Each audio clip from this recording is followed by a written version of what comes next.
Ребята, всем большой привет! Всем привет! Вы на канале Big Trip Vlog, а мы находимся в городе Сувон в Корее. И сегодня мы прогуляемся по ее главной достопримечательности. Это крепость Хвасон.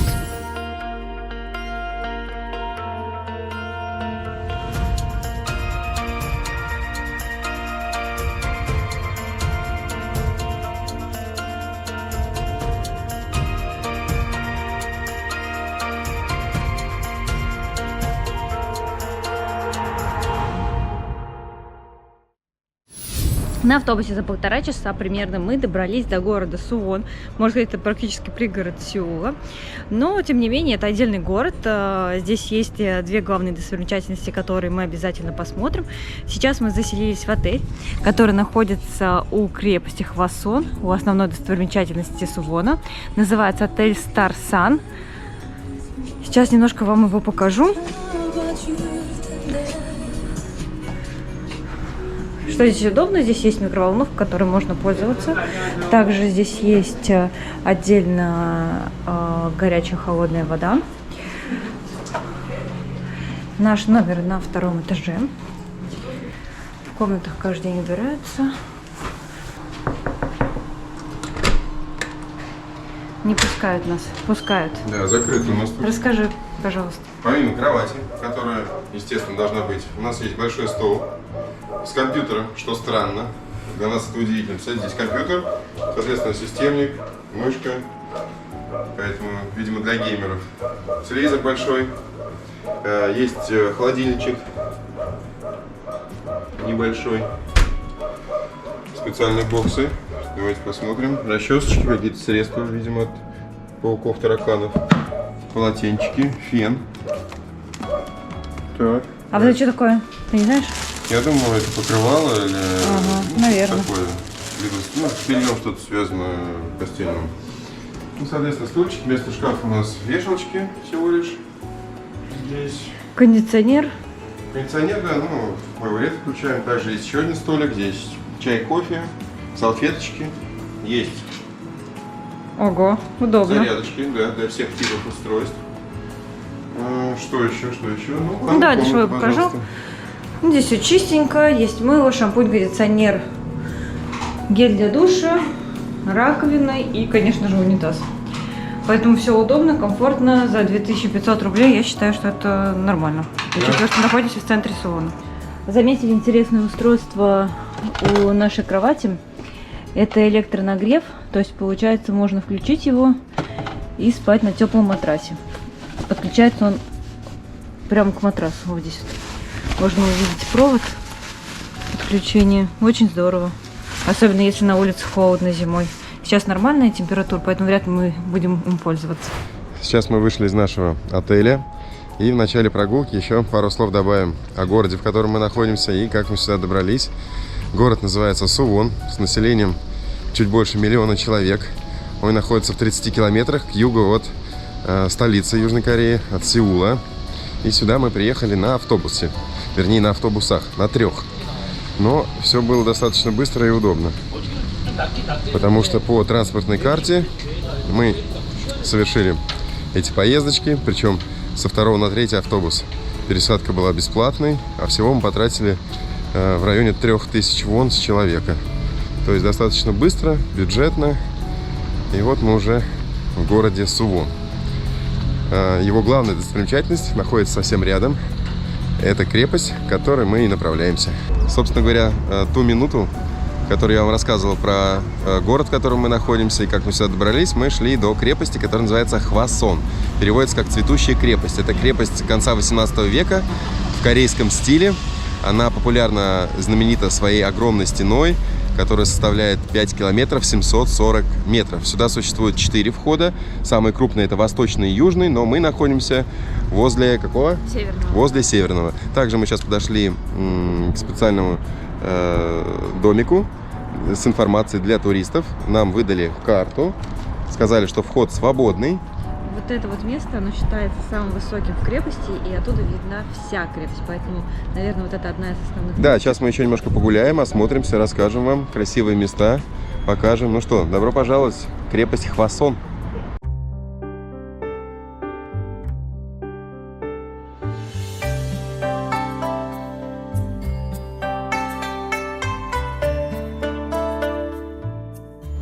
секундочку вышли за стены крепости, чтобы вы могли видеть панораму города. Здесь красивое граффити. Красивое граффити воина южнокорейского. А также проезжает вот такой красивый туристический лимузин с вагончиками.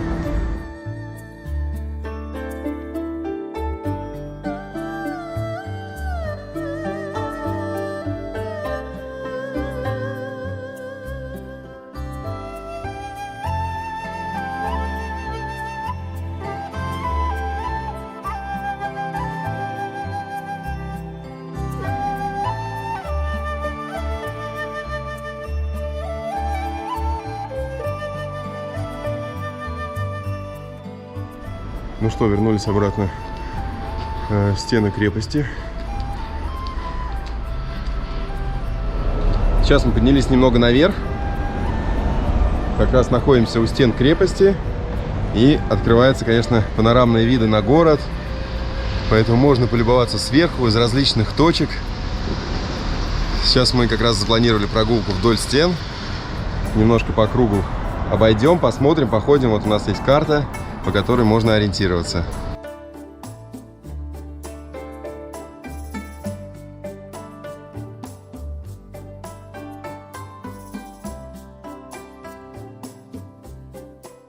Как мы видим, по периметру форта расположены пушки, которые защищали это место от нападения.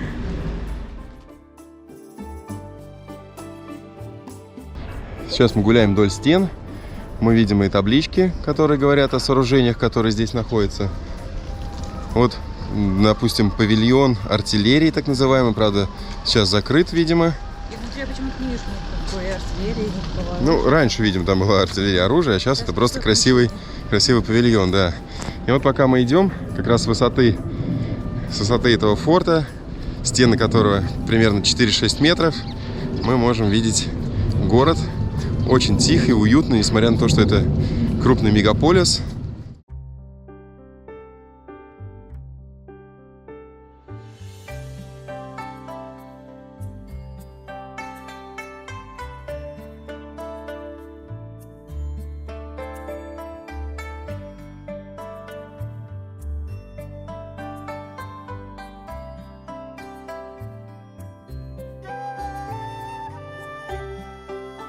Сейчас мы спустились вниз. Стены форта по периметру нас окутывают, а мы в небольшом парке с прудом. Здесь такая камерная атмосфера, обстановка. Некоторые местные приходят сюда и устраивают себе пикник прямо на лужайке. Причем у них для пикника есть специальная тележечка, с которой они здесь перемещаются, привозят сюда продукты. Все это выглядит, знаете, это очень аккуратно и чисто. Это не похоже на наши пикники абсолютно. Вот у них какая-то есть своя экологичность, и с мусором связана, и с пластиком. Это здорово.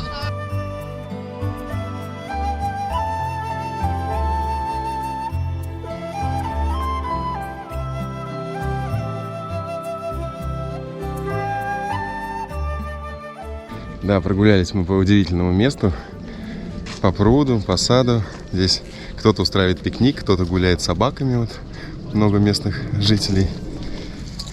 Атмосфера, конечно, потрясающая. Но сейчас мы обратно поднимаемся наверх.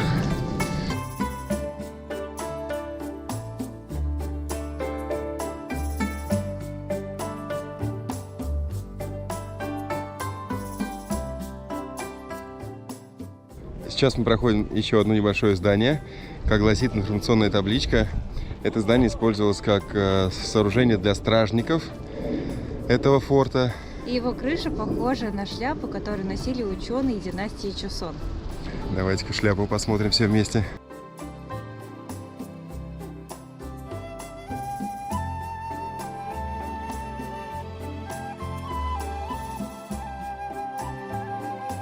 Кстати, этот форт с 1997 года включен ЮНЕСКО в список памятников всемирного наследия.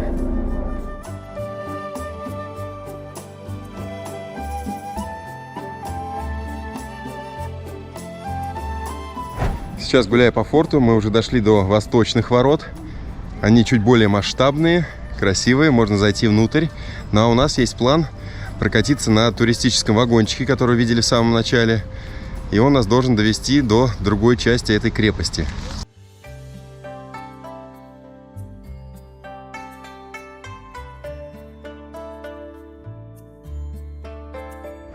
Перед входом расположено информационное еще одно бюро. Здесь есть и расписание этих маленьких вагончиков и их стоимость. Стоимость от того места, где мы находимся, 4000 вон.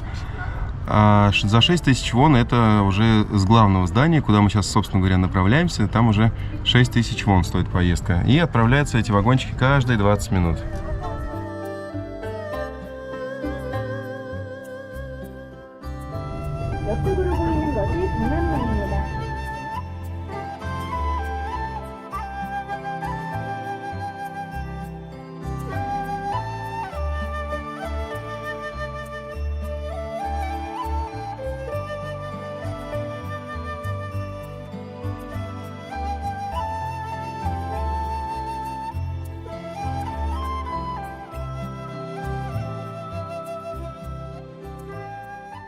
Вот здесь, друзья, мы начинали свой путь именно от этих ворот.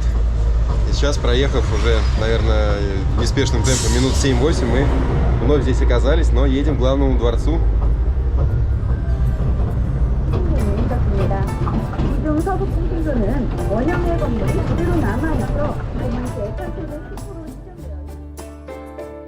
Сейчас проезжаем еще красивый парк, и, как ни странно, видим в нем очень много пенсионеров. Кто-то занимается спортом на тренажерах, на специальных турниках, а кто-то играет в шашки. То есть здесь популярны именно не шахматы, а шашки среди корейцев. Интересная особенность. По ходу нашего маршрута, друзья, проезжаем даже наш отель. Совсем рядом он расположен, и маршрут этого трамвайчика проходит по городским улицам в том числе.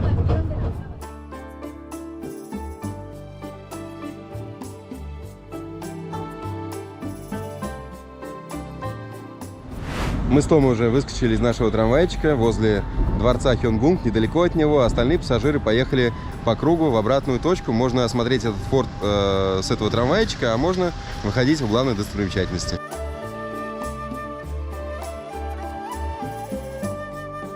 Сейчас в офисе по продажам купили билетик в основной дворец. 1500 вон с человека. Также здесь продаются билетики на трамвайчик.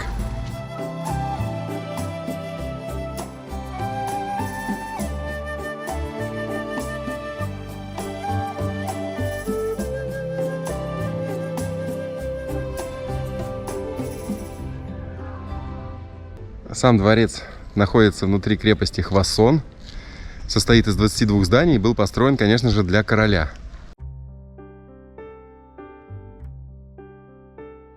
Здесь мы можем видеть некоторые элементы дворца. Именно там восседал король Чинджо с таким интересным названием. Это был как банкетный зал. Вот к нему, видимо, приходили на поклон. Это место похоже на спальню короля. Мы видим очень много элементов. Видим и кушеточку, видим и сидушечки какие-то.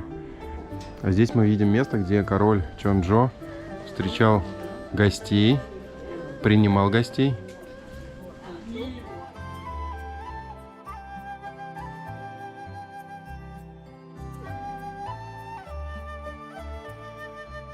Вначале посмотрели, как жил король Чонджо, а теперь у нас небольшая экспозиция с дарами. То, что он кушал, чем питался. Много различных фруктов. Мы здесь видим и каштаны. Многочисленные варианты супов, рис, рыба. Смотри, он сашими практически. Да, это похоже на даже на кальмаров каких-то. Ну, яйца, конечно.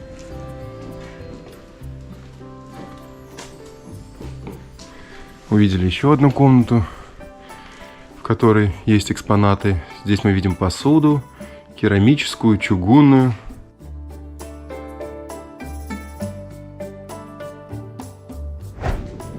Еще немножко быта короля. Продукты, а здесь вот показан процесс приготовления пищи. Якобы кусок мяса в огромном чане и вот нечто овощное.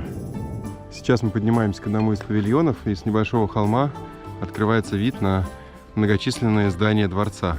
Сегодня мы видим, что установили дополнительный свет, словно будет снимать какое-то шоу.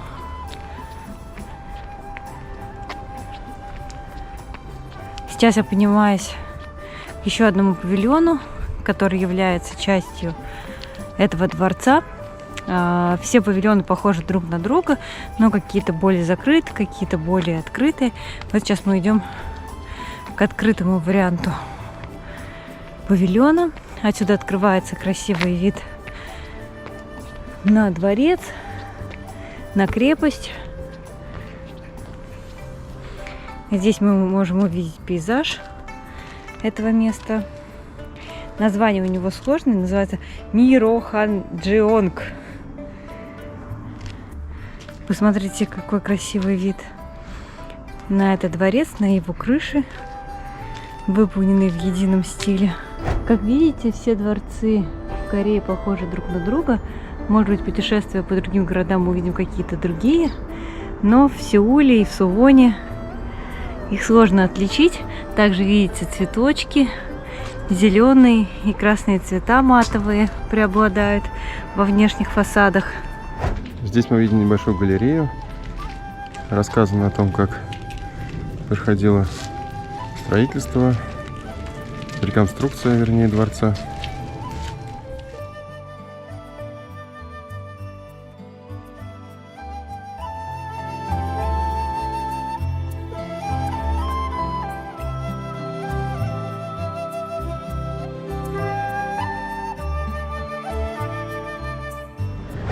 После дворца мы вышли на небольшую улочку. Все так красиво, мило, уютно. Очень много кафешек, магазинов handmade. Делают какие-то печенья. Ребята, если вы такой же кофеман, как я, здесь вам будет очень уютно и комфортно, потому что здесь кофейни через каждые 50 метров. Они такие разные, красивые. Не знаю, так почему мы не останавливаемся и не пьем кофе. Тут есть вопросики кое-кому. Ну, наверное, потому что спешим посмотреть еще. Хотим увидеть в здании, в стенах форта сигнальную башню. Высокое здание, откуда открывается красивый панорамный вид. Сейчас на указателе мы вычислили, что эта улица называется Handicraft. То есть это можно перевести как ручное ремесло.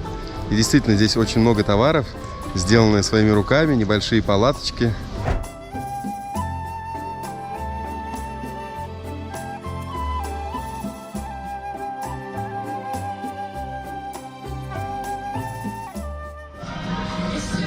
Ну и как тебе сырное мороженое? Очень вкусное, нежное. Попробуй сам. Ну, Что? даже не знаю. Сливочный сыр. Чеддер или еще что-то, да? Не знаю, для меня это такой легкий сливочный вкус. Можно было другие выбрать, и клубничный, там и голубика была. А сколько Нет, стоит? 2000. 2000 вон. Теперь нам предстоит достаточно крутой подъем наверх форта по ступенькам. Поднимаемся мы со стороны южного входа на этот раз. Именно здесь мы оказались.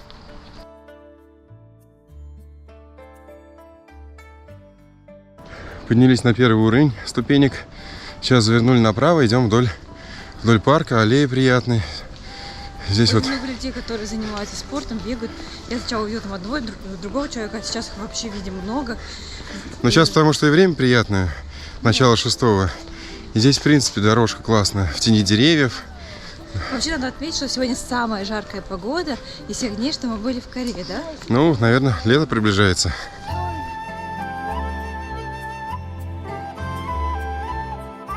Сейчас спустились немного по дорожке и заходим в храм, где расположена статуя Большого Будды. Причем заранее, когда мы читали вообще про эту крепость, мы ничего не слышали о храме и об этой статуе.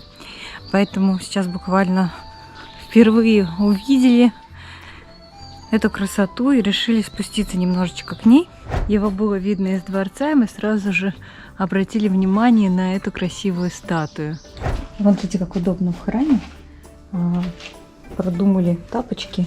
Это, наверное, именно для тех, кто ходит с босой ногой, как я.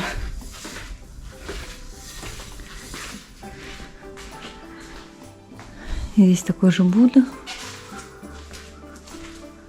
А здесь 1000 маленьких Будд украшают этот небольшой храм.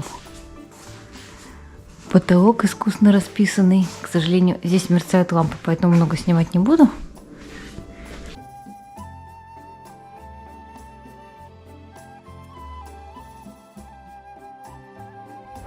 Здесь оставляют свои пожелания на листочках. Давайте тоже оставим свое пожелание и напишем.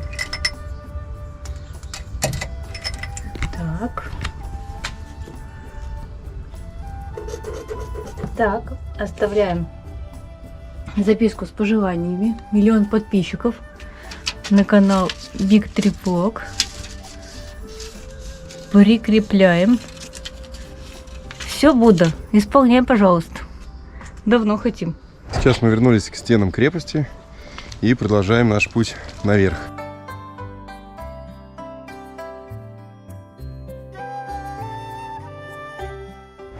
Тропинка наверх ведет через лес, но подниматься все равно непросто, потому что подъем достаточно крутой, но хотя бы погода помогает, потому что прохлада чувствуется. Непонятно, куда идти. Есть налево есть путь, и направо есть путь. Даже несмотря на то, что у нас есть карта, есть Google карты, но все равно заплутать здесь очень легко. Но сейчас мы вроде опять вышли на нужную тропку, идем вдоль стен и пытаемся выйти к высокой точке. Так, вышли к еще одной красивой постройке. Есть везде информационное табло, можно что-то прочитать. Опять мы видим здесь у нас западный павильон стражников. Подобный мы с вами уже видели. Но с другой стороны, это со стороны запад. Смотрите, какое буйство красок. Белые, красные, фиолетовые. Я не пойму, почему они ничем не пахнут. Не пахнут, да? Волосы летают, осторожно. Но выглядит очень живописно. По дороге нам повстречался огромный колокол. И, кстати, за отдельную плату с помощью вот подобной колотушки можно ударить в этот колокол. Мы видели прайс, стоимость 1000 вон. Любой желающий может подойти и как следует в этот колокол пробить. Ну-ка. Ну, даже если просто по нему стучать, уже идет звук, слышите? Есть даже небольшая инструкция. В колокол можно ударить 3 раза. Первое — это гармония, уважение родителям, да? Да, второе — это здоровье. И третье — можете загадать любое желание, которое обязательно реализуется. Да, поэтому можете ударять в колокол в то количество раз, которое вам заблагорассудится, которое вам необходимо. Еще одна надпись гласит о том, что мы дошли до западного секретного входа или запасного. Можно также спуститься здесь вниз. Но мы с вами направляемся вот сюда. И вот, наконец-то, мы пришли. Наверное, это самая высокая точка во всей крепости, во всем сооружении. Это место правильно называется как сигнальная башня или командный пост. Именно здесь стражники подавали знаки о том, идет ли наступление на форт, на город. Открывается красивый вид на город Сувон. Здесь мы видим и дворец, и площадь, по которой гуляли, и вот эта вот улочка с кофейней. Поэтому я сейчас стою, любуюсь на весь этот красивый вид.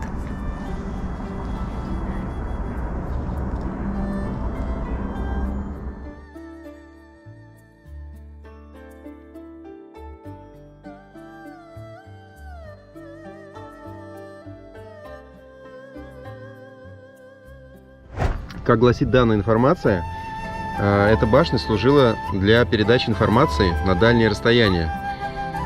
То есть наблюдатель видел, что идет дым, и поэтому понимали, что войны нет. Но когда дымили несколько труб, то жители Сувона получали сообщение, что в крепости обнаружили неприятеля. И вот так выглядит одна из башен. Это западная башня.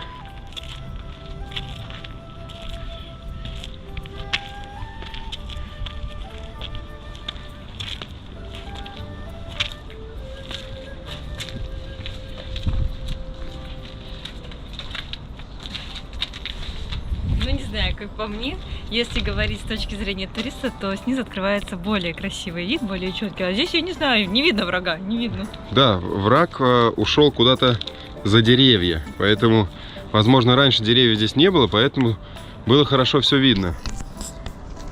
А сейчас врага определить сложно, но я думаю, сейчас это и не требуется. Зато вот красивый вид на павильон. Ну и в принципе на город. Сейчас время уже приближается к 6 часам вечера. Скоро будет закат. Мы очень довольны, что прогулялись, да, по крепости, по самому городку немного прошлись. На самом деле мы даже планировали посетить здесь музей Самсунга. Еще одну достопримечательность, да. Одна из интересных. Но оказалось, что в ближайшее время, когда можно туда пойти, это только через месяц. Поэтому нужно бронировать на сайте прям глубоко заранее это мероприятие, чтобы пойти в музей инноваций Самсунга. Также здесь есть еще парочка достопримечательностей, но сегодня мы весь день потратили на крепость и совершенно не пожалели. Да, потому что и много парков здесь, и пруд красивый, и дворец. Немножко углубились в историю этого места, вам рассказали про нее.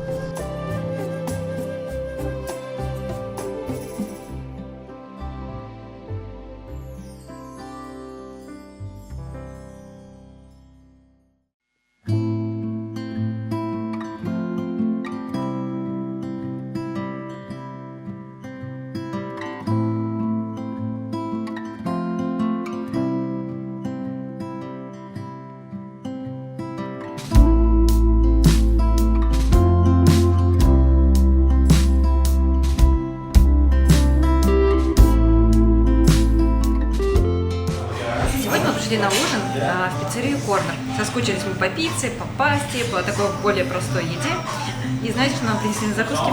Соленые огурчики. Вы не представляете, сколько я их искала на Филиппинах, сколько мы их покупали. Они были такие неудачные. А здесь видно, что они хрустящие и вкусные, похожие на наши.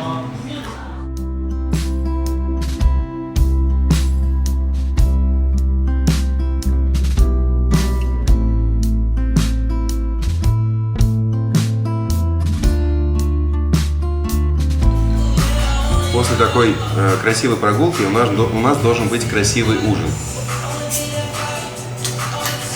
Взяли необычные напиточки. Это пиво с арбузом, вкусом арбуза. Специальный бокальчик под него.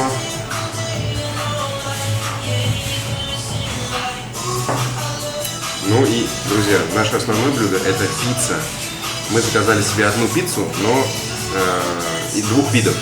С одной стороны, это Калифорния. То есть здесь у нас перчик халапеньо, бекон, сливочный соус, сыр. А с другой стороны у нас так называемая специальная пицца. Там можно было выбрать 3 топпинга. Здесь у нас мясные шарики, оливки, ну, лук, бекончик. В общем, сейчас все будем пробовать. Все это дело запивать вкусным пивом.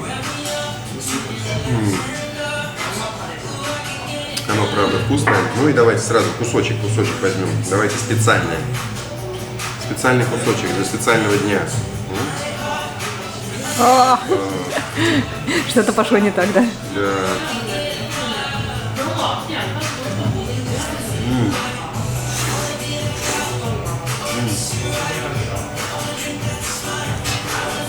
Очень нежное тесто, горячее. Сыр тянется, великолепно все. Знаете, как просто картинка из журнала. Ну, если пицца, то только такая. На пицце мы, конечно же, не остановились. Мы заказали себе здесь пасту. Вот так она выглядит. Паста Альфредо с грибами, беконом. И также приносит очень много салата. Очень много салата с сыром, естественно, все это дело. Давайте скорее пробовать, пока горячее.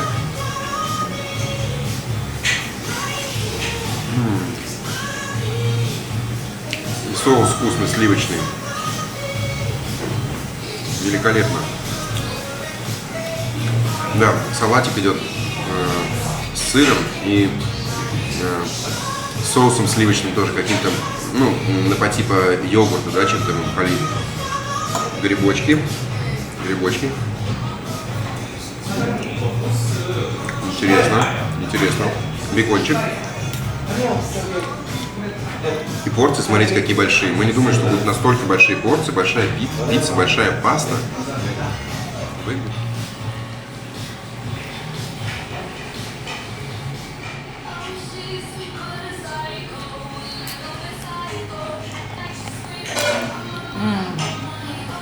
Ребята, это потрясающе. Я заказала себе на основное блюдо пасту рагу. Здесь красное вино, сосиски итальянские, сыр. О, это безумно вкусно. И вообще я соскучилась, оказывается, по пасте. Ну, так необычно выглядит паста рагу. Подается она в керамической посуде на специальной деревянной дощечке. Друзья, мы думали, что порции будут у нас совсем маленькие, но в реальности они оказались большими, а мы взяли себе еще и на закуску хлеб. Небольшая закуска, смотрите. Называется garlic knots. То есть knots это можно перевести как рогалик или что-то подобное, да? То есть это некий чесночный хлебушек или чесночные рогалики. Так, мы еще не пробовали. То есть это подается с соусом песто, и здесь в основе хлеб и масло из чеснока. То есть вот так я бы обозначил ситуацию. Оп.